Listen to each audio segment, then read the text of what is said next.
Hello my dear CLAT aspirant, स्वागत है आप सभी का एक बार फिर से law prep tutorial YouTube channel पर। मैं हूं आपके बीच आपका जीके मेंटोर सचिन पाटिल।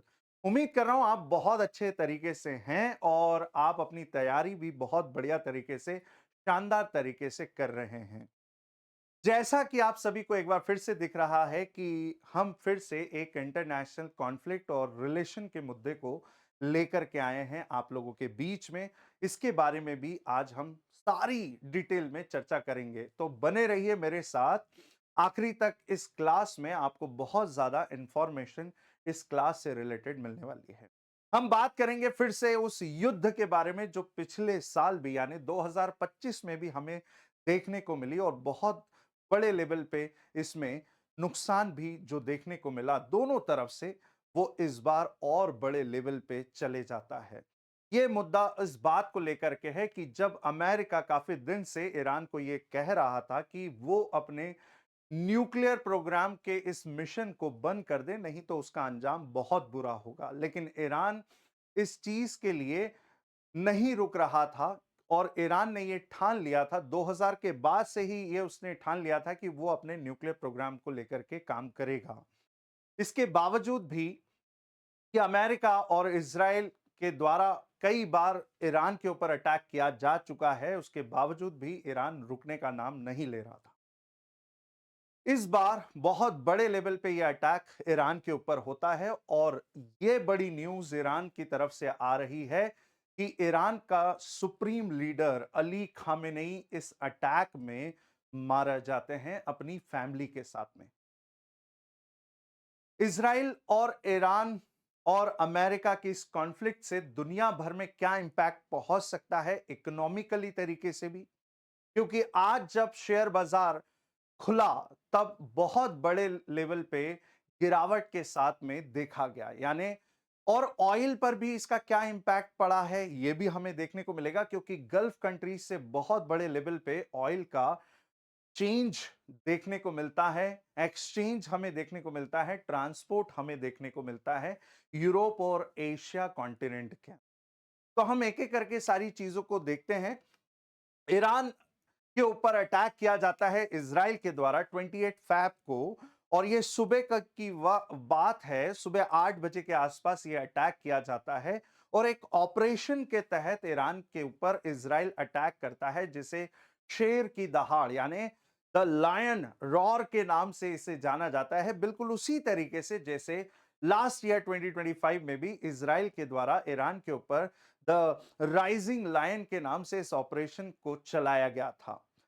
तो अब क्या अमेरिका भी इस वॉर के अंदर है? तो बिल्कुल इस वॉर में अमेरिका भी कूद जाता है एक ऑपरेशन के साथ, जिसे ऑपरेशन एपिक फ्यूरी नाम दिया गया अमेरिका के द्वारा। और अपने बॉम्बर्स बस्टर्स के द्वारा कई सारे वॉर जो हैं, कई सारे अटैक जो हैं ईरान के उन इलाकों में किए जाते हैं जहां पर ईरान अपना न्यूक्लियर एनरिचमेंट प्रोग्राम चला रहा था। क्यों? क्योंकि ईरान जो है बहुत करीब था अपने न्यूक्लियर वेपन्स को तैयार करने को लेकर के। इसी की जवाबी कार्रवाई में क्या ईरान भी ऑपरेशन चलाता है इनके ऊपर अटैक करने को लेकर के? तो ईरान के द्वारा भी अटैक किया जाता है एक ऑपरेशन के तहत। देख सकते हैं आप काफी जगह पर अटैक किया जाता है इजराइल और अमेरिका के द्वारा। जैसे ईरान की कैपिटल के बारे में यदि हम बात करें, तो ईरान की कैपिटल है तेहरान, और भी कई जगह पर आप देखेंगे कि न्यूक्लियर प्रोग्राम ईरान के चल रहे थे, जिसे 2025 में भी B2 बॉम्बर्स के द्वारा और हैमर बॉम्बिंग के द्वारा यहां पे अटैक किया जाता है। Israeli IDF, Israeli defence force और अमेरिका की एयर स्ट्राइक के द्वारा यहां पे कई बड़े लेवल पे अटैक किया जाता है। इस्फान है, अराक है, तेहरान है, नतान्ज है, ऐसी कई जगह पर यह अटैक हमें देखने को मिलता है।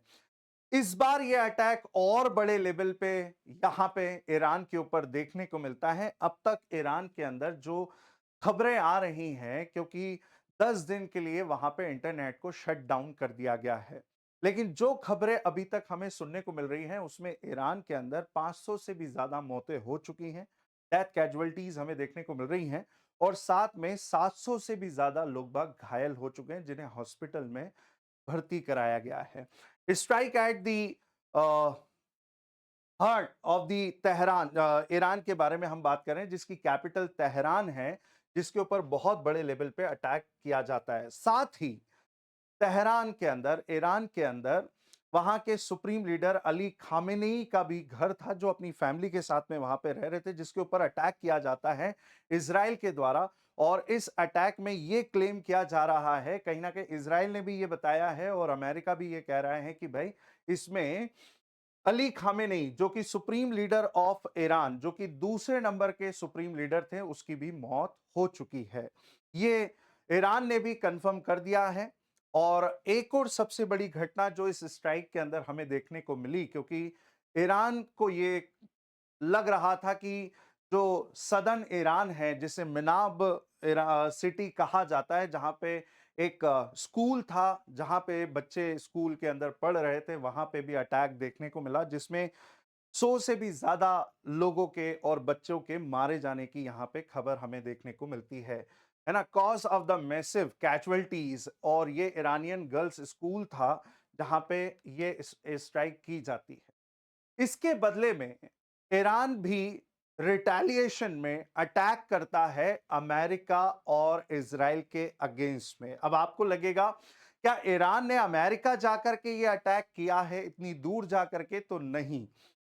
आप देखेंगे कि अमेरिका के बहुत सारे नेवल बेस और एयर बेस दुनिया भर में मौजूद हैं। वहीं पर गल्फ ऑफ पर्शिया और गल्फ ऑफ ओमान के पास में जो गल्फ कंट्रीज हैं, वहां पर अमेरिका के काफी सारे, यानी मैं बात कर रहा हूं यूएई, कतर, ओमान, इराक और बहरीन जैसे देशों में काफी बड़े लेवल पे एयर बेस और नेवल बेस अमेरिका के मौजूद है, जिस पर ईरान के द्वारा एक ऑपरेशन के तहत अटैक किया जाता है, जिसमें 400 से भी ज्यादा लॉन्चेस के थ्रू अटैक किया जाता है, जिसे ऑपरेशन ट्रू प्रॉमिस 4 नाम दिया गया है।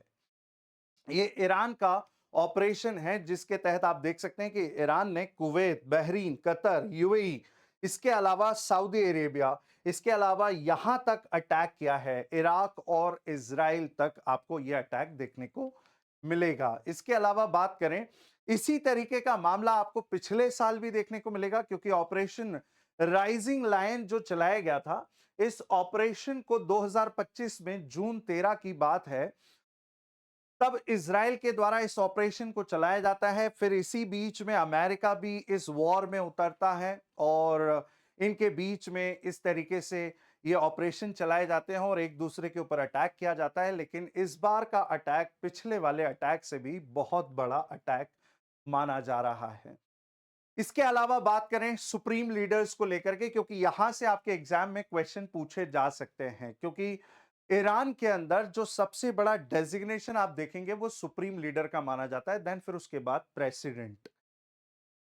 ईरान के पहले सुप्रीम लीडर की बात करें, क्योंकि यहां से एग्जाम में क्वेश्चन क्या बनेगा कि भाई ईरान का पहला सुप्रीम लीडर कौन था, है ना, who was the first supreme leader of Iran? तो रोहुल्ला अयतुल्ला खोमेनी 1979 में जब इस्लामिक रेवोल्यूशन ईरान के अंदर होती है और वहां के किंग शाह रेजा पहलवी, मोहम्मद शाह पहलवी को हटा करके इस इस्लामिक रेवोल्यूशन को करने के बाद ईरान में अली खोमेनी की सरकार जो है वहां पर ईरान पे अपनी हुकूमत करती है और उसके बाद में सुप्रीम लीडर का डेजिग्नेशन आपको देखने को मिलेगा।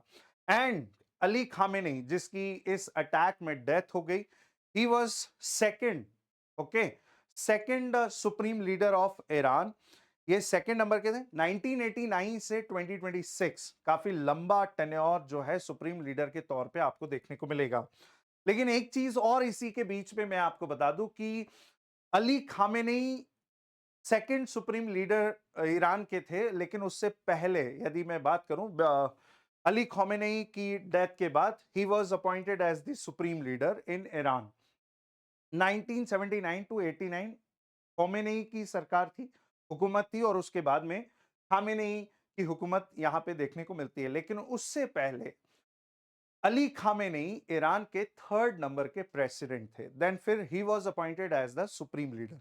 ये आपको ध्यान में रखना है क्योंकि यहां से आपका क्वेश्चन पूछा जा सकता है। देख सकते हैं 1989, okay, elected as the leader of supreme leader, ठीक है। लेकिन उससे पहले की बात करें तो उससे पहले elected countries third president in 1981, ये आपको ध्यान में रखना है क्योंकि आपसे एग्जाम में पूछा जा सकता है। यानी अली खामेनेई सुप्रीम लीडर से पहले क्या थे, तो प्रेसिडेंट थे, ये आपको ध्यान में रखना है। चलिए आगे बात कर लेते हैं।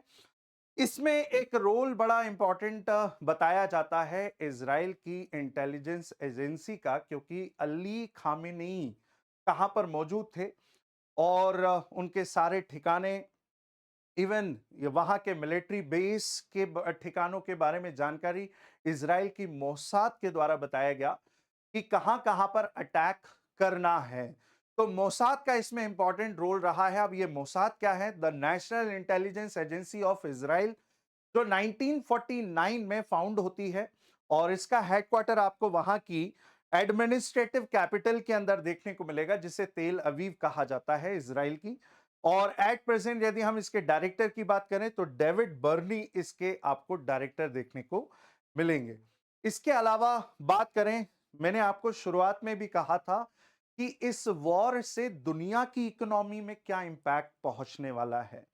तो सबसे इंपॉर्टेंट प्लेस देखिए, क्योंकि ईरान जो है कहीं ना कहीं लॉक कर देता है एक स्ट्रेट को, जिसे हम वाटर स्ट्रेट कहते हैं, हॉर्मूज, स्ट्रेट ऑफ हॉर्मूज। अब आप यहां पे मैप पे फोकस करेंगे तो ये है ईरान और ये है इराक। ईरान और इराक के बीच में भी काफी लंबा वॉर रहा है, ठीक है, इस्लामिक रिवॉल्यूशन के बाद में। और 10 साल के आसपास ये वॉर चली है। इसके बाद में सऊदी अरेबिया आपको देखने को मिलेगा, दुनिया की सबसे बड़ी सुन्नी मुस्लिम्स कंट्री के बारे में यदि हम बात करें या अरब कंट्री के बारे में बात करें तो सऊदी अरब है। और वहीं पे ईरान के बारे में बात करें तो ईरान दुनिया की सबसे बड़ी शिया मुस्लिम कंट्री है। इसके अलावा ये है गल्फ ऑफ पर्शिया, और यहां से जब आप नीचे की तरफ आते हैं तो इसे कहते हैं गल्फ ऑफ ओमान, और इस गल्फ ऑफ पर्शिया को गल्फ ऑफ ओमान से जोड़ने वाले हिस्से को कहा जाता है, पार्ट को कहा जाता है स्ट्रेट ऑफ हॉर्मूज। तो ये यदि यहां पे बैरियर्स यदि लगा दिए जाएं ईरान के द्वारा, तो यहां से जितना भी दुनिया भर में ऑयल इंपोर्ट करके पहुंचता है इस रास्ते से, चाहे हम यूरोप की बात करें या हम एशिया की बात करें या फिर हम अफ्रीका की बात करें, तो ये वही रास्ता है जहां से ये ऑयल इंपोर्ट करके, जैसे इराक, ईरान, ईरान में भी काफी सारा ऑयल और नेचुरल गैस आपको रिसोर्सेज देखने को मिलेंगे। Saudi Arabia, Bahrain, UAE, Oman जैसे, कतर जैसे देश में आपको ये सारी चीजें देखने को मिलेंगी। तो स्ट्रेट ऑफ हॉर्मूज आपको याद रखना है, ये किससे किसको जोड़ता है, तो पर्शियन गल्फ को गल्फ ऑफ ओमान से जोड़ता है, जिसे हम स्ट्रेट ऑफ हॉर्मूज कहते हैं। अब आते हैं कितना इंपैक्ट स्ट्रेट ऑफ हॉर्मूज से पहुंचता है, तो आप देखेंगे इस तरीके से ये ट्रांजैक्शन है। 80% of LNG passing through the strait of goes to the Asia and the 20% of Europe. यहां पे आप देखेंगे ये डेटा, यहां से आपको ध्यान में रखना है क्योंकि ये 2024 तक का ये डेटा है जो यहां पे मेंशन किया गया है। Oil and the petroleum products की बात करें तो 20.3 मिलियन बैरल्स यहां से सप्लाई होता है इस रास्ते से, जिससे पूरे वर्ल्ड लेवल पे इसका इंपैक्ट हमें देखने को मिल सकता है और मिल भी रहा है, क्योंकि बहुत बड़े लेवल पे ये डिस्टरबेंस क्रिएट हुआ है, जिससे ऑयल के, क्रूड ऑयल के रेट क्या हैं, बढ़ गए हैं। और आगे चल करके इसका क्या और इंपैक्ट हो सकता है, कितना बढ़ सकता है, ये तो वॉर पे ही डिपेंड करेगा, क्योंकि अमेरिका ने कहा है कि ईरान काफी बड़ी टेरिटरी है जिस पर कंट्रोल करने के लिए लगभग लगभग हमें 1 महीना लग सकता है। वहीं इसराइल का भी ये कहना है कि ईरान पर कंट्रोल करने के लिए हमें 10 दिन से भी ज्यादा लग सकते हैं। तो ये वॉर पे डिपेंड करता है कि किस तरीके से ये वर्ल्ड सिनेरियो में अपना इंपैक्ट छोड़ेगा, क्योंकि दुनिया की बेसिक नीड है, यदि ट्रांसपोर्टेशन को चलाना है तो उसके लिए क्रूड ऑयल की बहुत बड़ी रिक्वायरमेंट होती है। यदि हम इंडिया के पर्सपेक्टिव से बात करें तो हम हमारी रिक्वायरमेंट का 80% ऑयल को हम इंपोर्ट करते हैं। तो बहुत ज्यादा इंपैक्ट आपको यहां पे देखने को मिलेगा। अब हम बात कर रहे हैं कि ये 2025-2026 वॉर के लिए हमें देखने को मिलता है काफी ज्यादा नेगेटिव इंपैक्ट इसका वर्ल्ड सिनेरियो पर, चाहे वो रशिया और यूक्रेन की ही लड़ाई हम ले लें। मतलब वॉर से दो देशों का कभी भी भला नहीं होता है, इसमें नुकसान होता है। अब ईरान और इजराइल की यदि हम बात करें, जो आज एक दूसरे से इतनी दुश्मनी रख रहे हैं, ये एक टाइम पीरियड पहले काफी क्लोज थे, यानी बहुत गहरी मित्रता थी इनकी। अब आप देख सकते हैं। और एक और चीज मैं बता दूं, जब 1947 में वर्ल्ड वॉर टू के बाद इजराइल को जब रिकॉग्नाइजेशन देने की बात चल रही थी, तो 1947-48 जैसे ही रिजोल्यूशन पास होता है यूनाइटेड नेशन के अंदर, तो America was the first country to recognise Israel as a state, okay, as a country. And then second country Turkey, and Turkey पहली मुस्लिम कंट्री थी जिसने इजराइल को रिकॉग्नाइज किया। ओके, देन फिर थर्ड कंट्री के बारे में यदि हम बात करें, तो ईरान वो कंट्री थी। मतलब एक तरफ जब दुनिया में मुस्लिम्स कंट्री किसी भी तरीके से रिकॉग्नाइज नहीं कर रही थी, अरब कंट्री रिकॉग्नाइज नहीं कर रही थी इजराइल को, क्योंकि पैलेस्टीन के दो टुकड़े करके यूएन रिजोल्यूशन के अंदर इजराइल को दे दिया जाता है और पैलेस्टीन को दे दिया जाता है, ये कह करके कि भैया अब इसके बाद मामला शांत हो जाएगा। लेकिन असली कहानी 1947 के रिजोल्यूशन के बाद शुरू होती है, जब जूइश और अरब के बीच में 1948 से वॉर स्टार्ट होती है। एंड ईरान उस समय इजराइल को रिकॉग्नाइज कर चुका था 1950 में, and the second Muslim country to recognise as a state of Israel Iran थी। यहां पे आप देख सकते हैं, relations were not always hostile. Iran was the second Muslim country, majority country to recognize Israel. 1948 के बाद की ये बात हो रही है जब ये रेजोल्यूशन पास किया जाता है। टर्की के बाद ये सेकंड कंट्री है, ये आपको ध्यान में रखना है। आप हमें कमेंट बॉक्स के अंदर बताएंगे कि फर्स्ट अरब कंट्री कौन सी थी जिसने इजराइल को रिकॉग्नाइज किया था एज अ कंट्री, ये आप हमें बता रहे हैं। इसके अलावा this strategy focus on the partners like the Turkey and the pre-revolution era who shared pro-Western जितने भी ओरिएंटेशन थे, कहीं ना कहीं ये सपोर्ट जो था इजराइल की तरफ ईरान का था। यानी बिफोर 1979 के बारे में मैं बात कर रहा हूं, जब वहां पर किसकी हुकूमत थी, वहां पे मोहम्मद शाह पहलवी की हुकूमत थी, यानी वहां पे मोनार्की रूल जो चल रहा था। लेकिन 1979 के बाद ये मामला पलट जाता है। एक और चीज देखते हैं कि ये इतने क्लोज थे कि एक दूसरे के साथ में डिफेंस कोऑपरेशन भी कर चुके थे। यहां पे आप देखेंगे ऑपरेशन प्रोजेक्ट फ्लावर की यहां पे बात की जा रही है। Project flower signed in 1977, project flower was one of the 6 oil of the arms contract between two countries, ये इसके अंदर बोला जाता है। और ये भी बोला जाता है कि भाई इजरायली जो इंजीनियर्स हैं work alongside Iran the experts to the establish missile assembly. यहां पर भी चर्चा की जाती है कि ये दोनों देश मिलकर के डिफेंस इक्विपमेंट्स को भी क्या करेंगे, मैन्युफैक्चरिंग करेंगे। ये बात हो रही है किसके अंदर, प्रोजेक्ट फ्लावर, जो 1977 में किया जाता है और 1978 में ये इफेक्ट में आता है, जब वहां पे मोहम्मद शाह पहलवी की हुकूमत थी, यानी वो वहां के मुनार्क थे। इसके बाद में एक रेवोल्यूशन होता है जिसे हम इस्लामिक रेवोल्यूशन कहते हैं इन 1979।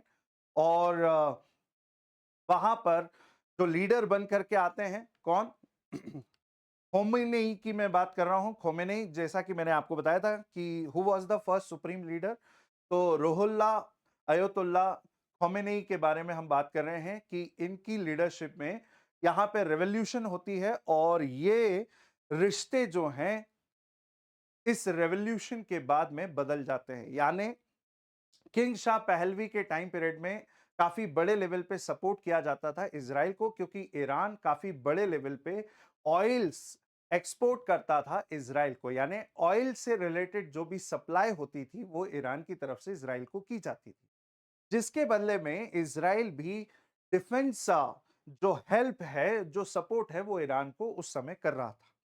इवन इसके अलावा और भी ऐसी countries, western countries, America, Britain जैसे देश इज़राइल के सपोर्ट में ईरान को भी एक तरीके से क्या कर रहे थे, सपोर्ट कर रहे थे।